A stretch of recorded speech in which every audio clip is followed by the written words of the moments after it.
ધોરણ 7ની અંદર આપણે ચેપ્ટર લીધું યુનિટ 5નું મી ટુ. એ મી ટુ ચેપ્ટરમાં આપણે સરસ મજાની મી એન્ડ માય ફેમિલીની સ્ટોરી લીધી હતી એક્ટિવિટી 2માં. હવે આગળ આપણે એક્સરસાઇઝ જોઈશું. બી સેક્શન એક્ટિવિટી 2નું find out synonyms for underlined words in A from B. Draw an arrow as shown in the example. એનો મતલબ એમ છે કે આ જે સેન્ટેન્સ છે એમાં જે અંડરલાઈન કરેલા વર્ડ્સ છે એના સિનોનિમ્સ એટલે કે સમાન અર્થવાળા વર્ડ્સ આપણે સામેની અંડરલાઈન વાળા વર્ડ્સમાંથી ફાઇન્ડ કરવાના છે. જેમ કે ફિલર્સ, તો ફિલર્સનું થઈ જશે એન્ટેના. પછી છે ક્રિએચર્સ, તો ક્રિએચર્સ એટલે થઈ જશે એનિમલ. કાઇન્ડ્સ ઓફ નું થઈ જશે ટાઈપ્સ ઓફ. સર્ચ કરવું એટલે શોધવું, શોધવાનું થઈ જશે ફાઇન્ડ આઉટ. નર્સરીનું આની અંદર થઈ જશે બેબી રૂમ, અને રિઝર્વડ રૂમનું થઈ જશે સ્પેશિયલ રૂમ. આ છે સાહેબ સિનોનિમ્સ એટલે કે સમાન અર્થવાળા શબ્દ. તો એની આપણે અહીંયા એક યાદી બનાવીશું સમાન અર્થવાળા શબ્દોની. તમે જોઈ શકો છો. એમાં આપણે પહેલા લઈશું ફિલર્સ. તમારે સ્પેલિંગ પણ પાકા કરવાના છે. ફિલર્સને શું કહીશું આપણે? એન્ટેનાસ. પછી આવશે creature.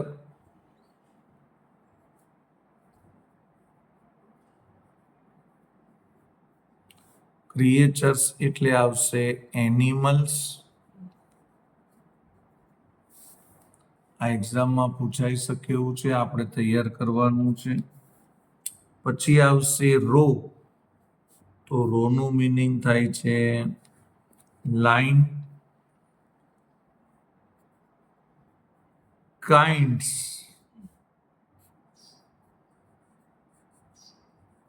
Types. Search,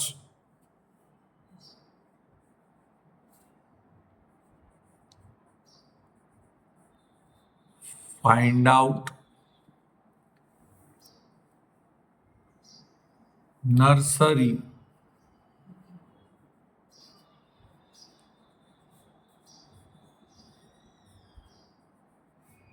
baby room,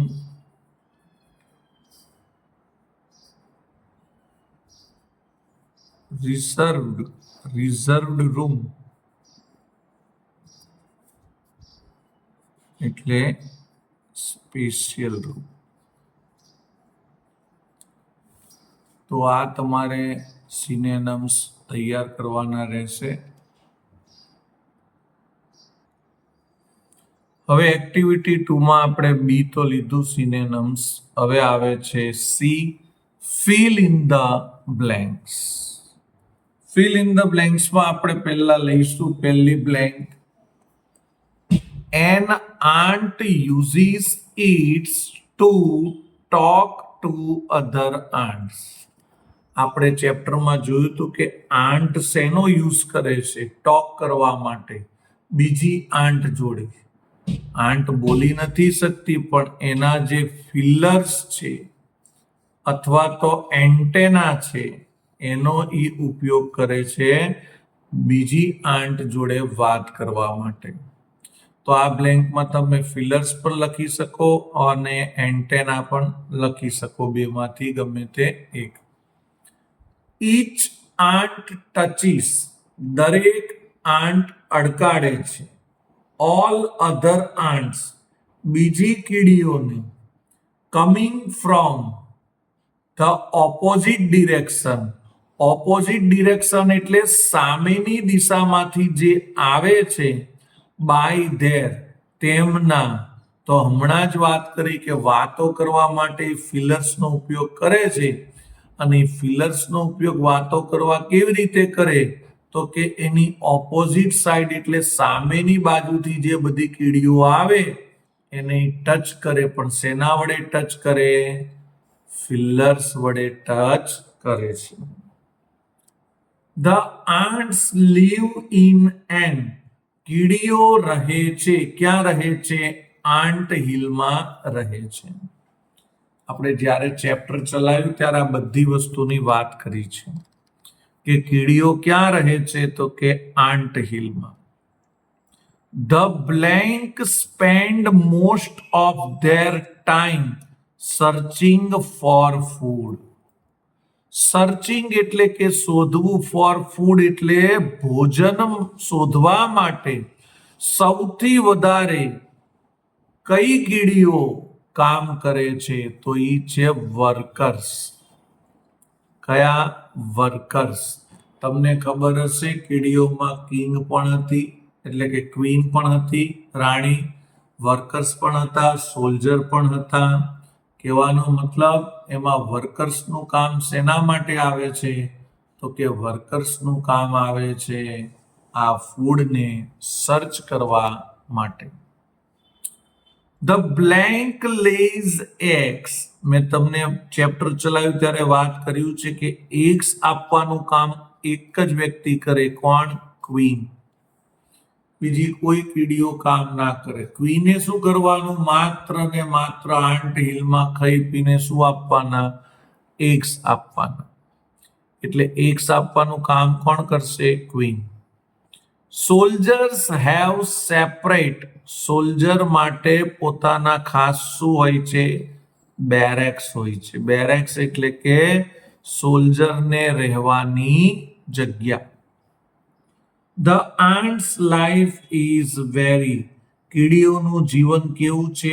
peaceful છે. આપણે સાહેબ જ્યારે ચેપ્ટર ચલાવ્યું ત્યારે છેલ્લી લાઈનમાં આવું હતું કે કીડીઓનું જીવન કેવું છે? પીસફુલ, એટલે કે શાંતિ પ્રિય છે, એકદમ શાંત છે. એ પોતાનું કામ કરતા હોય છે, કોઈ જાતની ધમાલ મસ્તી કશું કરતા નથી, કે ટાઈમ પણ વેસ્ટ નથી કરતા. The blank is the ants cow. આપણે ચેપ્ટર ચલાવ્યું ત્યારે વાત કરી હતી કે આપણે જેમ કાવ હોય છે એમ આંટને પણ કાવ હોય છે, એમાંથી એ મિલ્ક મેળવે છે, અને એ છે ગ્રીન ફ્લાય. કોણ છે? Green fly. ગ્રીન ફ્લાય શું છે? એ આંટ માટેની કાવ છે, એટલે આંટની કાવ છે. આગળ જોઈશું. The aunts train the green fly to give honey Dave. Aunts કેવી રીતે ટ્રેન કરે છે ગ્રીન ફ્લાયને, અને એ શું આપે છે? ગીવ એટલે આપે છે હની ડેવ. હની ડેવ એટલે આંટ માટેનું એક પ્રકારનું દૂધ. જેમ આપણને ગાય દૂધ આપે છે, એમાં આંટની જે ગાય છે ગ્રીન ફ્લાય, એને હની ડેવ આપે છે. The ants keep some creature. Ant રાખે છે થોડાક જીવજંતુઓ જસ્ટ ફોર પેટ્સ, એટલે કે પાળવા માટે, અથવા તો પ્લેઝન્ટ સ્મેલ, સારી ખુશ્બુ આપવા માટે. તો આ બધું જ ચેપ્ટરમાં આવી ગયેલું છે. અહીંયા આપણને થોડાક એક્સ્ટ્રા બ્લેન્ક્સ આપી છે, તો આપણે એ એક્સ્ટ્રા બ્લેન્ક પણ લઈ લઈશું. Young aunts live in. Young aunts એટલે કે જે બધી નાની આન્ટ્સ છે એ ક્યાં રહે છે? તો કે નર્સરીઝ. નર્સરીઝ એટલે કે નાની બેબી અથવા તો આંટ બેબીને રાખવા માટેનો રૂમ, ધ્યાન રાખવા માટેનો. And blank has many passages and rooms. હવે મેની પેસેજીસ એટલે ઘણી બધી જગ્યા, ને રૂમ ક્યાં હોય છે? તો કે આંટ હિલમાં જોવા મળે છે. Food is kept in store houses. જેમ આપણા પણ ઘરે સ્ટોર રૂમ હોય છે ફૂડને ભેગું કરવા માટે, એમ આ લોકો પણ આંટ પણ પોતાની આંટ હિલમાં ફૂડને રાખવા માટે સ્ટોર હાઉસ બનાવે છે, એટલે એક નાનકડું રૂમ અથવા નાનકડું ઘર બનાવે છે જેમાં પોતે ફૂડ સ્ટોર કરે છે. યંગ આન્ટ્સ, યુવાન કીડીઓ આર કોલ્ડ, યુવાન કીડીઓને શું કહેવામાં આવે છે? ગ્રબ્સ કહેવામાં આવે છે. ગ્રબ્સ એટલે શું?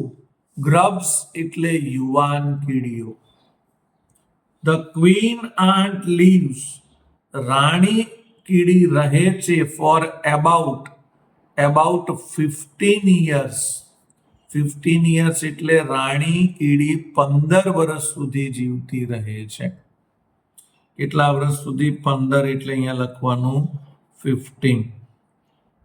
The blank feed and clean the grubs, આ ગ્રબ્સને ક્લીન અને ચોખ્ખું કોણ કરે છે?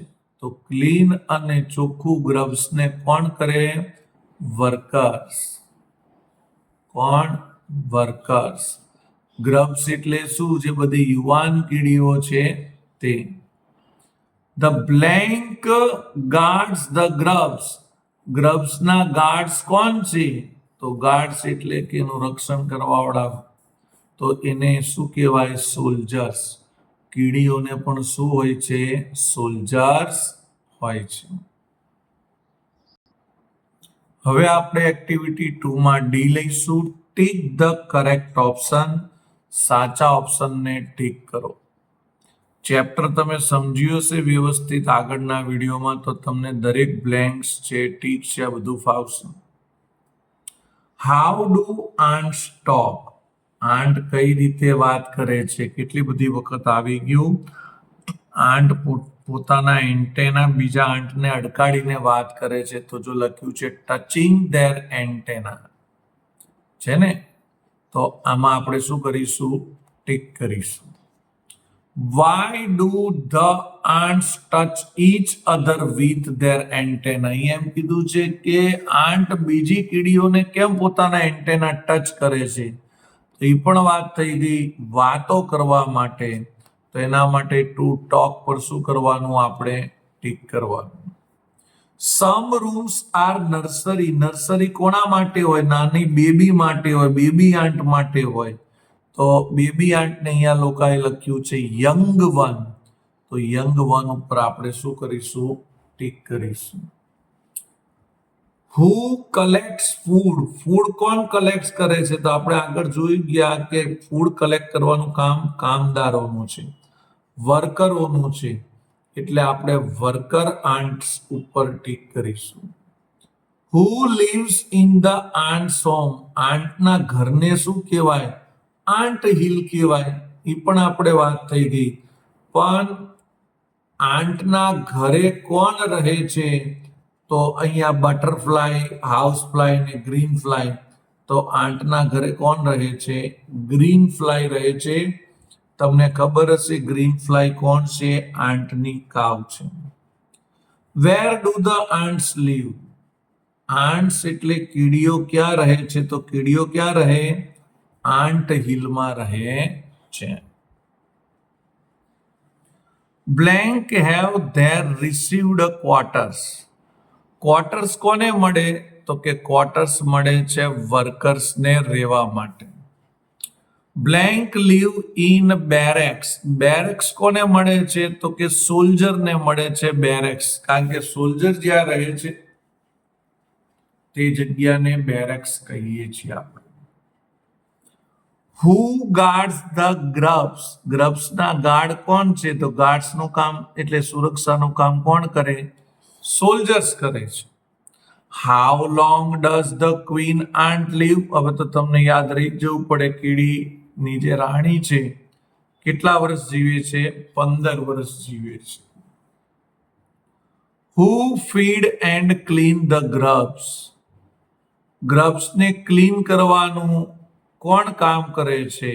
તો અને ફીડ એટલે કે અંદર ખોરાક મૂકવાનું કામ કોણ કરે છે? વર્કર્સ, વર્કર્સ એટલે કે કામદાર. તો આ ભાગમાં આપણે આટલું રાખીશું. આગળની એક્ટિવિટી આપણે આવતા ભાગમાં લઈશું.